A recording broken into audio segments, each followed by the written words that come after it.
Welcome to Courtside Moms. I'm your host, Wendy Sparks. Today, I have the pleasure of speaking with Kelly Slaughter, mother of Paris Bass, who plays for the South Bay Lakers of the NBA G League. So, Kelly, welcome to the show. Hello. Thank you for having me today. Absolutely. And you know what? Before we get into the players, we want to know about you, the mom. So tell us, who is Kelly Slaughter? What do you do? And tell us all the wonderful things that are going on in your life. Okay. Well, I'm a mother of two biological sons, Paris and Austin. Austin is 10, Paris is 26. And I have two bonus children, Kelvin and Kalia, and they're 15 and 13. And my husband, Louis.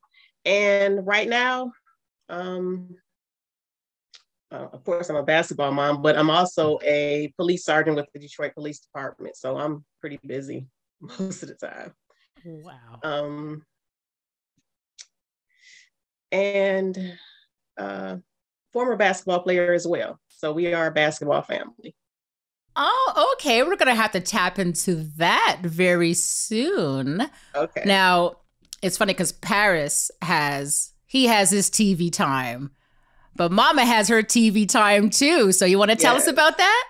Yes, I've been on a show called The First 48 when I worked in homicide, and I did an episode called Collateral Driven to Kill, and it was about not a serial killer. He was Vincent Smothers was a hitman. And it was basically about how we investigated and captured him. Wow. Yeah. That is fantastic. So how did Paris feel about his mama being a TV star? You know what? It's not really a big deal to him because, I became the police when he was like 1 or 2 years old. So that's all he's ever known. And he's like, oh, hey, Mom, that's cool. And it's like, oh yeah, my mom's a police, but it's nothing really. I know, it's so funny to our kids. It's just like, oh, she's Mom. Right. That's just my mom. Right. Yeah. He's like, move on. It's Mom. Yeah, I know, my kids too. Like, oh, your mom's on TV. Like, yeah.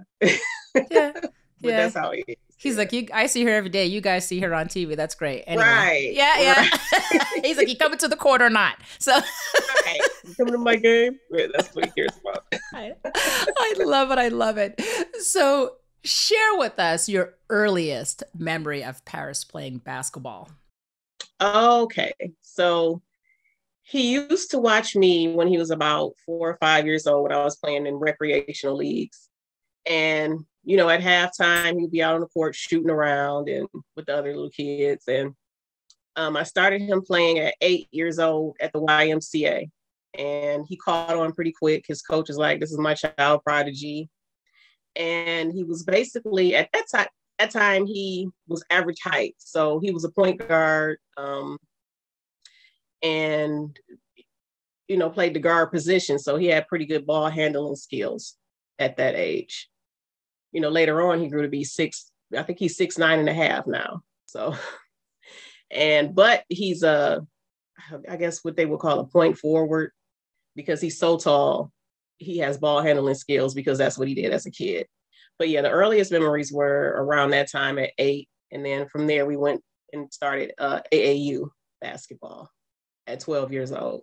And from there, we just traveled everywhere, all the way up into college. Yeah. Wow. Mm-hmm. So bring us to his high school days at Seaholm in Michigan and talk to us about his games there. He was a standout at Seaholm's. We were in Birmingham. So we were, I guess, like a minority there. But, he stood out. He did well there at Seaholm's. I think he was... now you got me thinking about his honors or whatever, but he was on the dream team his senior year. I know that. So he averaged like 23 points a game at Seaholm's his senior year. So Okay, so now that led to some college recruitment. So talk to us about that process and how did the University of Detroit Mercy end up as the school of choice? Uh, they were recruiting him early on, and we were looking at some other colleges in the area, and he just got along with the coaching staff there. And pretty much when he went there, he made up his mind that that's where he wanted to be. And he went in as a redshirt freshman. I think it was 2013. Yeah. Okay. Mm-hmm. So his first year, he sat out. So what did he do during that time? And how did he feel that he had to wait a year before he was able to step on the court? He handled it well. He practiced with the team, and he hung out with the team members, and he took it pretty well. That gave him an extra year of eligibility if he needed it. So he did well with that. Yeah.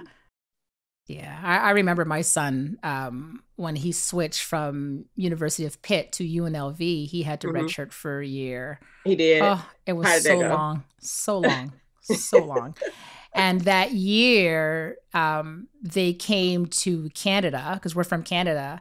Okay. And they did a tour. So they came to Montreal and Ottawa, the two places he lived and grew up. Wow. And the whole city came out to see him, but he wasn't playing, right? They knew he wasn't playing, but they came to support UNLV. Anyway. Yeah, right. But it was still like, for him, he was just like sitting there, and it's just like, oh, Kim. Because the team won't come back again, right? To Canada again. Right. But it was a great experience for him anyway. And he learns a lot of patience, and he learns a lot from the sidelines, just sitting there watching the coaching and watching what he is going to do at that when his time comes. So I was just curious, how did Paris handle that? So he handled it well, surprisingly, because he was 17 years old too. So he's pretty young, and he did take it well. I didn't have any issues with him as far as that. He got in with the team, and he cheered them on. So yeah. So when he got his time to play, what was that like finally for him and for you now to see him play at the college level? Oh, he loved it. And so did I, because we were right in the city. So we had family members, and everyone could come and see him play, and they would. Everybody from the neighborhoods and all the family members would come see him play. So it was like an outlet for me. I look forward to it. I didn't have to travel far. I can just go right up the street and go watch him play if I wanted to. And I think that year he was freshman of the year in the Horizon League. Yeah. Oh, beautiful. And you know what? There's no thing better than family support. Yes. You know what I mean? Yes. Especially when you're on that college level. Like we were so far from home. My home is Canada. Yeah. He played in Las Vegas. So it was really, really, really far. So we went whenever we could, but it wasn't every second game. It was like maybe twice a year whenever they had a stint of 3 games in a row. But that was pretty much it, right? So I'm sure he appreciated seeing family. Oh, there. He did. And they all came. So he really appreciated it. Yeah. So while at Detroit Mercy, at a point, the reality of the possibility of him playing professionally was there. So what were those conversations like? And what were some steps you took to learn more about the basketball industry? And then how did you guys use that knowledge to start his career? You know what? I've been around basketball all my life. So I would pretty much have people around me who, knew what was going on. And from the beginning, he wanted that was his goal, to be an NBA. College, we pushed on him, and he knew he had to go through and take that route to get there at that time. I don't know if they even allowed players to go, like they allow them to go now to the G League straight from high school. I'm being honest with you, if Paris had that option, he would have taken that option. For sure. From high school. Every player would have. Every player would have. Like, bye. It wasn't an option back then. So he had to go through the college route. Yeah. So I remember looking at my son's raw talent, thinking Mm-hmm. that he had potential to play at a high level. Mm-hmm. So I had to look into that development as his mom and see how he can build a career around that and what I could do to help. Mm-hmm. What did you see in young Paris? And especially with you having a basketball background, like what did you see in him, and how did you try to instill what you learned into him? His basketball IQ was high. He had full court awareness. He knew everything that was going on, and he could pretty much play every position on the court. So, me, I was a post player, and that's what I was. I didn't do a whole lot of ball handling or whatever, but he pretty much had that whole, from every position he could see what was going on. So I had to get him with the right trainers and the right programs off season and just working out. And I saw that he had a better work ethic than me because I hated practice, but he goes on his own during off season and times that he has down, and he works out religiously even right now, which I'm like, wow, I admire him for that because I just don't have that. Yeah. You know what? Sometimes for some people, once it's done. Whereas for some other players, it's never done. Right. It's never done until retirement, right? So, right.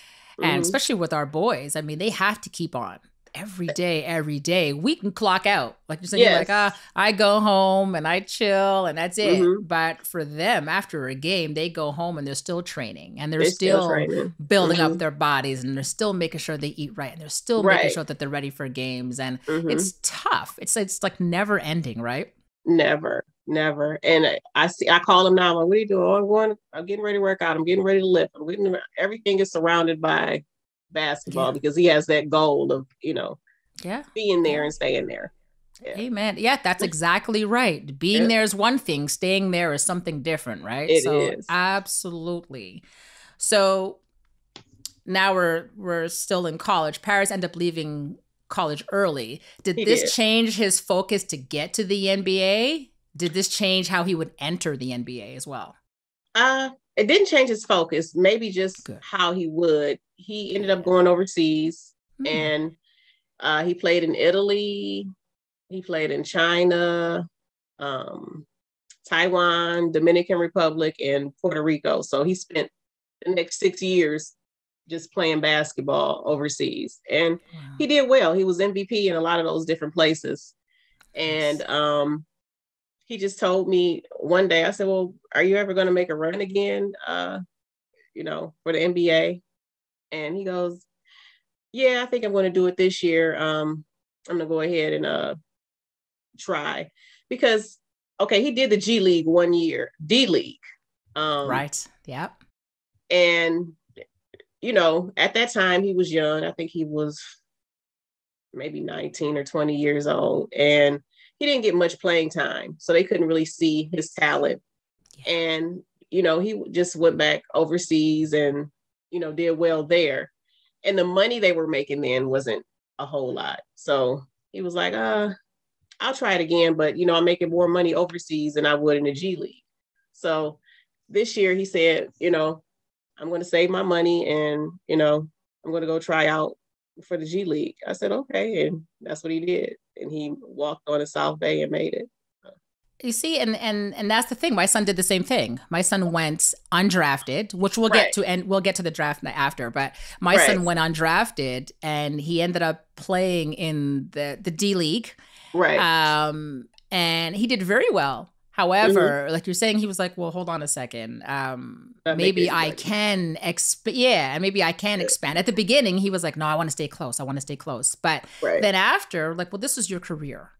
And this is your livelihood. So if you want to make money right today, because no one's saying, we're not talking about the future. We're not saying it's impossible. We're just saying today, this is your situation. So you have a choice. You could stay in the D League, which you're doing wonderful. Right. Or you can go and explore overseas and make more money. He made 10 times the amount of money. His first contract was in Turkey. And then after that, he went to Greece. Right. So only then after he came back and and he played for the Orlando Magic, but that took time. So it's the same thing with Paris, where It he is. went for 6 years and then finally he ventured back into to the US. So what was Yes. that like for you with him being so far, and what was that communication like for you guys? I would make sure I would call him on the phone just to, check on him to make sure he was okay. Because, when he went to Italy, I flew over there with him the first time, because I'm like, oh, my baby's going overseas. I need to see where he's going, So, it was hard leaving him there because I'm like, I can't put my hands on him. I can't get to him if I need to. But, he did well on his own. I was surprised. And, we stayed in touch on the cell phone, and he sent me pictures, and I watch on a lot of times on Facebook, you can watch the games. So I would watch them that way. Wow. But when he said he was coming back here, I was like, Isn't that different? Oh, it is. It is. Yeah. It was like, I finally got to see him fulfill his dream that he had as a young boy. So yeah, and it's true, because now you can see it live versus seeing it on Yes. TV or streaming somewhere, because overseas games aren't the easiest to watch, right? I No, mean, they it's not aren't. like you're going to turn a Dominican Republic channel, No. click on your TV and sit there and watch Paris play. It's just not going to happen, right? Right. unless you're there. So Right. Although I did catch a lot of highlights of him on like Instagram, because he was doing so well over there. They would have a lot of highlights, but it's still not the same as being there. Yeah. So now he got the opportunity, like you mentioned, to enter the NBA draft. So how did that opportunity come about, and how did he just run with that? He went undrafted in, I think, 2016. He had an agent, and actually thinking back, I didn't think he would be drafted that year because of, he left college and everything surrounding that. And so, he entered, and he was good enough, but there are a lot of politics in basketball. It's not always about the talent, So I didn't 100% believe that he would be drafted. There was hope that he would be, but, I pretty much thought that he would be going overseas first, just because of how basketball works. Yeah. No, and it's true. There's a lot of things that go on in between basketball. And at the end of the day, they can only draft so many people, right? Right. So you do sometimes have to make that choice and say, well, do I want to leave overseas and take that chance and come back? That's what my son did. Right. He was in a 2-year contract with Greece, and here comes the Orlando Magic. Now you have that choice. Let go of Greece and what you got and try and see what happens, right? And that's what he did. So it was kind of like, it's scary, but at the same time, he was like, you know what? This is what I want to do, and I believe in me. I believe in this dream. This is what I'm born to play. I'm born to play somewhere. Yes. My goal is the NBA, but he just lived 2 years overseas, so he knows that, or he knew at the time that his dream is still going to be alive no matter what. So he took that opportunity, and he's been in the NBA since, right? So, I mean, you look at draft night. I mean, I know all too well the disappointment that our kids face when they do not hear their names called on that very night. However, our kids are proof that possibilities can still exist for them at a professional level. So was Paris still hopeful and knew that it wasn't the end of the road for the NBA when he was undrafted that night? Yeah, he was still hopeful. He always said, I'm going to play in the NBA. I'm going to play in the NBA. And he did the hard work. He went over to those different countries, and he came out on top pretty much everywhere he went. Yeah. And he killed the competition. So it was just about, coming back over here and proving that, he is good enough to play. Yeah. So who, in your opinion, do you feel Paris saw or perhaps sees as a role model? That person he learns from, that person he listens to? In his life right now, or Sure. That's a good one. Even growing up, I'm just curious, was there somebody that he said, you know what, I like that advice. I appreciate this person. It could be an NBA star that he never spoke to, but he watched videos. It could be anybody, just somebody that he probably said, you know what, I like this person. I like what they stand for. He loved Kobe Bryant. He was a Kobe Bryant fan until the end. That was who he looked up to. And he also liked Kevin Durant, but he was really a Kobe Bryant fan. Yeah. He got to meet Kobe during a Nike camp as well. Oh, that's amazing. Yeah. That's amazing. In college. Yeah, my son didn't get to meet Kobe, but he went to LeBron's camp. He did. Did he beat LeBron? Or? Yes. Oh, okay. Yes. And that was the era where he announced he was leaving to go to the Heat. Oh. It was the same weekend. I was like, oh my God. Yeah. Wow, I know that was exciting. Yeah, and it's funny because we look back and we watch these players on TV and we're like, wow, that is so cool. Like our kids want to model themselves, or they did when they were younger, after certain players, and then later on they're playing with them or against them, alongside them. It is crazy. It is to look at him play, and I'm like, and I'm asking him questions, and he's like, Mom. I'm like, well, did you talk to so-and-so? He's like, yeah, Mom, he's cool, you know. Like, well, what was it like getting on that private jet? It's like, the questions we ask, eh? Right. Did you talk to him? What he say? What did he say? Yeah. He's like, I don't know. He said hi. That's it. Right. He must have said more than hi. Come on. Yeah. And they're looking at us like, oh my God, stop.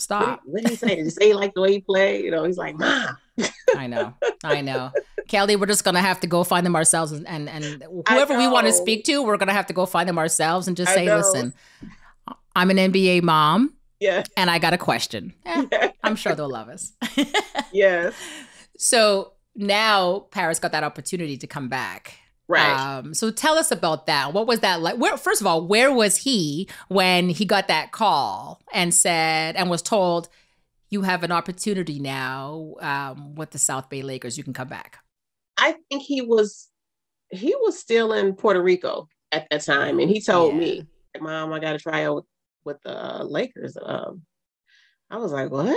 You know, so I just blew, my top blew. I'm like, you got to try out with the Lakers, you know. So I'm calling him every day. He flies out there. And I'm like, what's going on today? We're doing the physical. Okay, did you meet Magic? Did you, you know, I'm all over the place. Did you see anybody, you know? And he's like, Mom, you know, I'll let you know. I'm like, okay. Mm-hmm. So then he goes, yeah, I made the team. I'm like, wow, you made the team. That's amazing. Yeah, and it was. And I flew out to the first game. I had to see him. Yeah. Okay, so what was that like for you now to see him on an NBA platform? Oh my God. I can't even describe how it was. I was, it's like living out your own dreams, you know, seeing them do and their dreams coming to fruition. I can't even explain. I was just so excited. Yeah. And he did well. And I'm like, all this time that I spent, you know, money that I spent on basketball and camps and everything else is finally paying off. And he's getting to do what it is that he wants to do in life, you know. Yeah. So it's still like, I'm still in shock sometimes when I see him play, you know. Yeah. So. You know, and I like that you said that. You're talking about the money that you spent because it's an investment.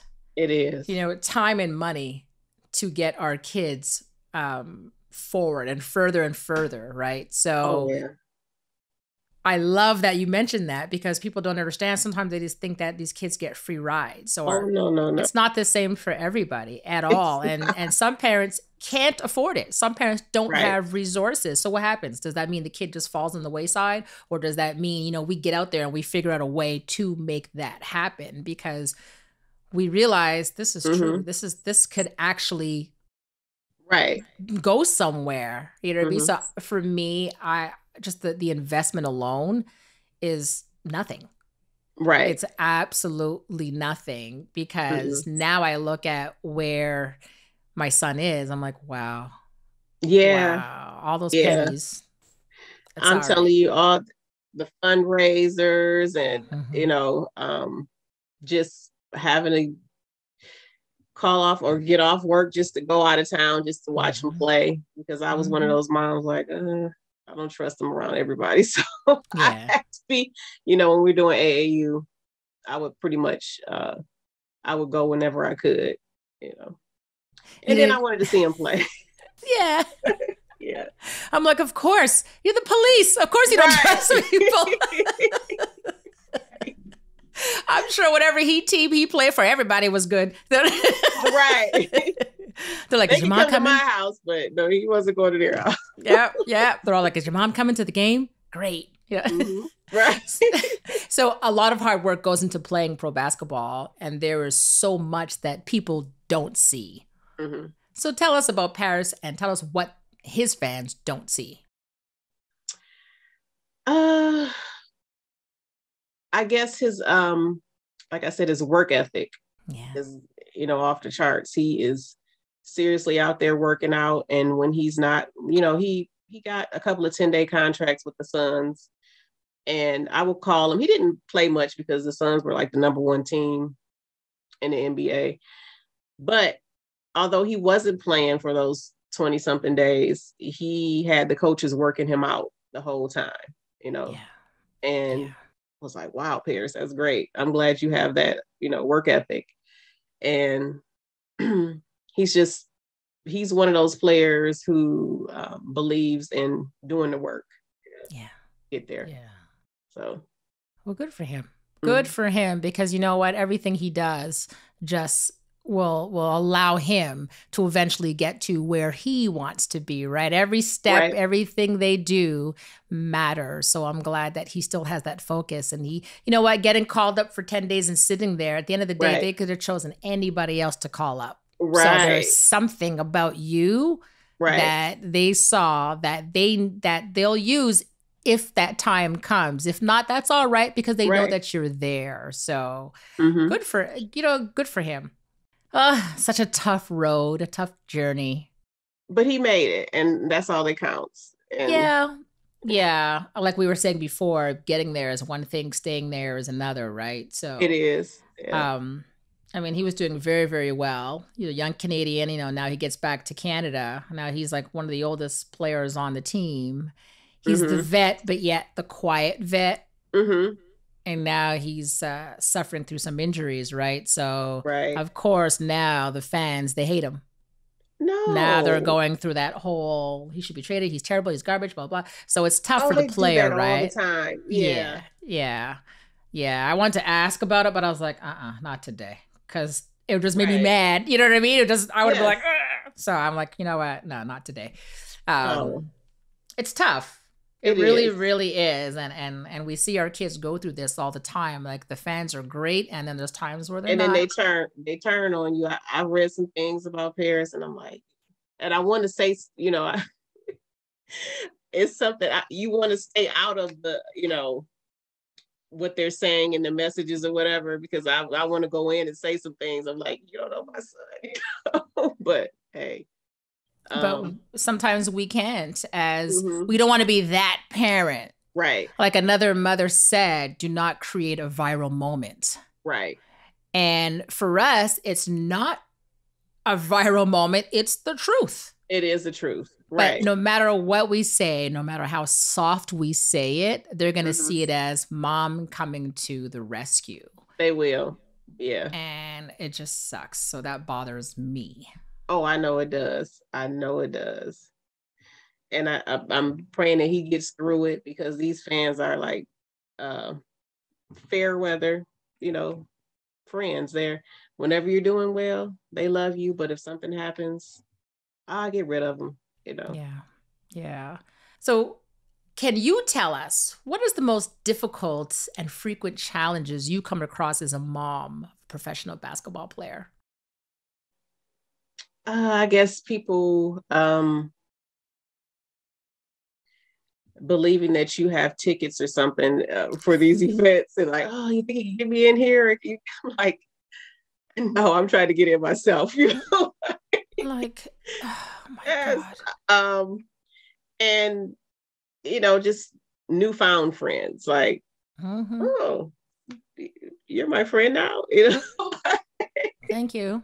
Right. He's been playing all his life overseas, but now that he's here, now you want to be around, And So want to that's come to a game. I want to come to a game, right? It comes up and it's like, oh no, I don't have any tickets. I'm sorry. But that's probably the biggest thing, Yeah.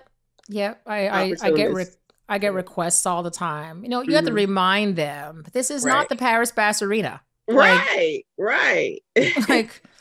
Like, you know what? Meet me at the game. Meet me there. Right. Yeah, I'll see that's you what there. I tell people. Yeah. When people say, hey, when do you want to watch a game together? I'm like, oh, of course.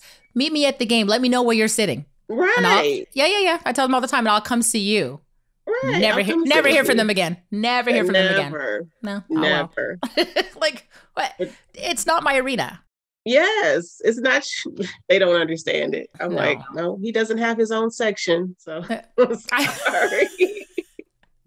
So, yeah. Oh, my God. It. I'm going to have to speak to the Raptors and say, excuse me. Right. Do you think we can get a 40-seater section just for us? Yeah. Right. Right. So, as basketball moms, we gain more and more valuable experiences as we go through our journey with our kids.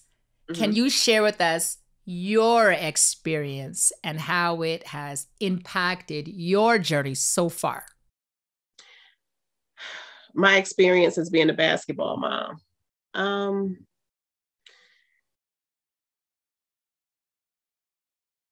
I guess I had to learn to be patient as well with Paris, because I saw his talent and I knew what he was capable of. And I still know what he's capable of. And even when I watch now, sometimes I'm like, why is he not in the game? Like, I know he's better than this, and I have to go, you know what, Kelly, the coaches know best, and, just watch the game and enjoy. And he's being patient, which I'm happy about. He's more patient than I am, because I'm yelling at the screen, like, why don't you have Harris in the game?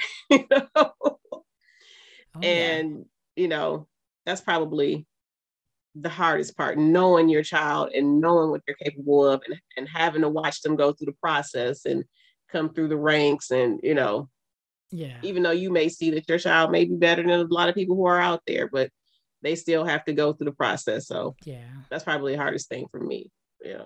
It's so true. And then when people say that, I wonder, well, what does that mean? What is the process? Because at the end of the day, he's a chosen player. Right. So what does that mean? Like, you know what I mean? Because people do say that a lot, right? Our boys just going to have to wait out their turn and go through the entire process. And I'm like, okay, cool. I get it. But what does that mean? Like, what does that mean? Because, like, he's sitting there. And sometimes as moms, we're like, do they not see the value of their talent today? Just today. Like, right. So I feel you, because when I watch at the beginning of my son's career in the NBA, I would watch and I'm like, why isn't he playing? Yes. Like, why isn't he playing? And he used to bother me. Yes.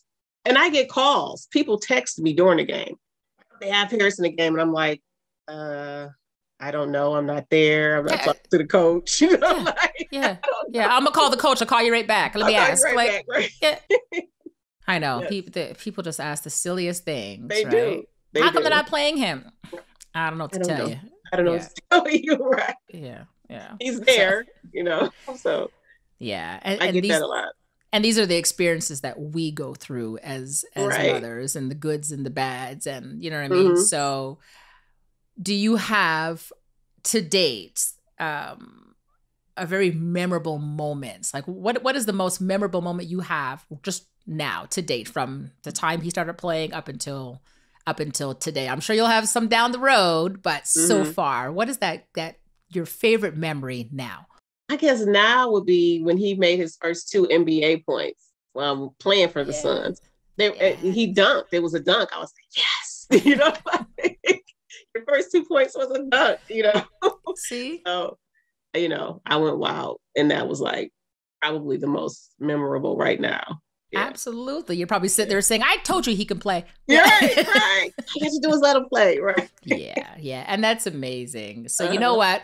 We're going to get into some fun facts. But before we do, tell me, what is it like being the courtside mom of Paris Bass? What's it like being courtside mom of Paris Bass? I love it because to me, he's the best player out there, and he represents me, and I'm proud. So I can't say it's great. I love being Paris Bass's mom. I'm proud of him. Yeah. Mm-hmm. Yeah. You know what? You saw the beginning. I saw it. That's all right. the way through. That's right. That's right. And there's nothing better than that. Yeah, nothing at all. Aww. So let's get into some fun facts. Okay. What was, or still is, Paris's go-to dish that you make that he must always have? Oh, macaroni and cheese. And he will eat that alone. He'll come in and look at everything. Okay, Mom, give me some macaroni. I'm like, okay. Love it. Love it. We both be at the door like, hi, Kelly. Yes. Yes. Yeah, I can listen. 2 scoops for him, 1 scoop for me. Right. So, what is one childhood item other than a basketball that he couldn't live without? He had this Scooby-Doo stuffed animal that was like almost life size that he had for a long time before I had to say, look, it's time to put that thing away. You're too old. It was in his bed. So that's probably what he had a hard time parting with, that Scooby-Doo stuffed animal. I just laugh because it is just cute. You're like, put it away, you're 12. Right. You're 12 now. It's time to put that away. Yes. That's the best. That's gotta be it. Did he have a nickname? And if so, what was it?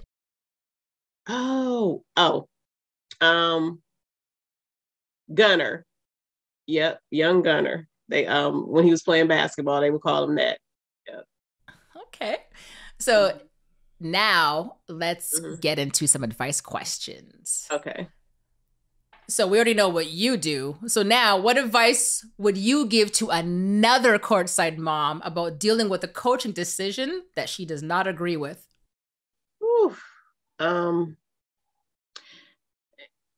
You got to remain calm, and you have to keep your composure. And if you want to talk about it later, with your child, it's okay. But don't show it at that moment, and don't run out on the court and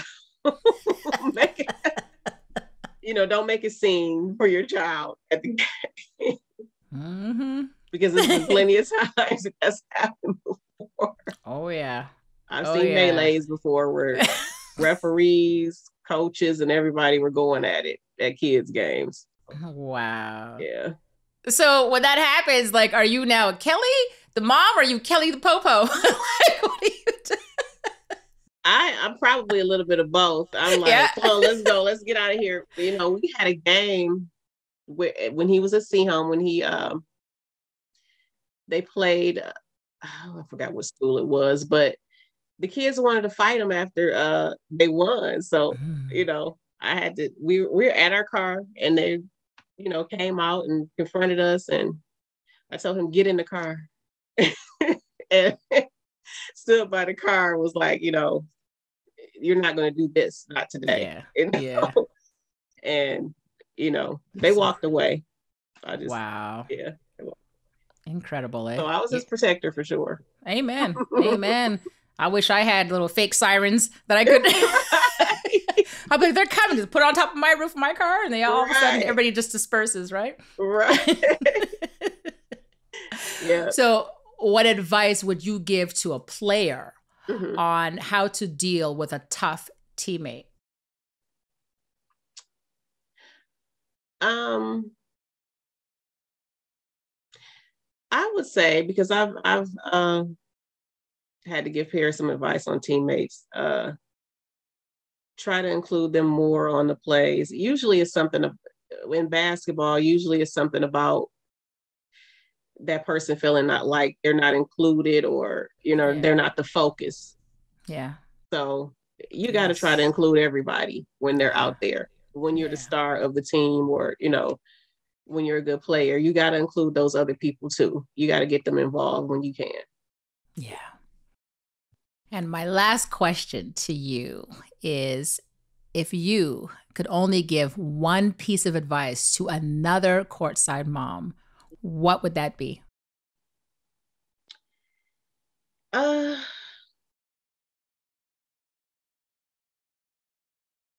Be patient, stand behind them and whatever they want to do with their career, and always believe in them, because it's not over because one door closes, other ones open. And it took us 6 years to get here, but he's here, and just keep believing in them. Yeah, that's beautiful advice. I used to tell my son all the time, if you don't believe in yourself, then nobody else will. Right. So you got to keep that. You got to keep that dream there. It's so, so important. And I'm blessed that the route he took for such a quiet, humble kid, he just took it as it was. They're like, you got to go to Europe. You got to go here. And it's just like, all right. Just get on the plane and just don't complain and just figure it out. And like you know what I mean? Our kid was on the other side of the world. Right. What do you do? So I love that Paris kept that focus. And he was like, listen, I'm at where I'm at for now. And it's coming. My time is coming. So I wish nothing but love and the best for Paris, and for you, Kelly. You are an awesome, awesome guest. And I'm happy to get to know you and to get to know more about your son, because it's so important for people to see not the player side, but mom's perspective of who our sons are as people, because he was Paris, your son, first before he became Paris, the basketball player. So thank you for sharing that with us and give us an insight to who he is and who you are. Thank you. Thank you for having me. Absolutely.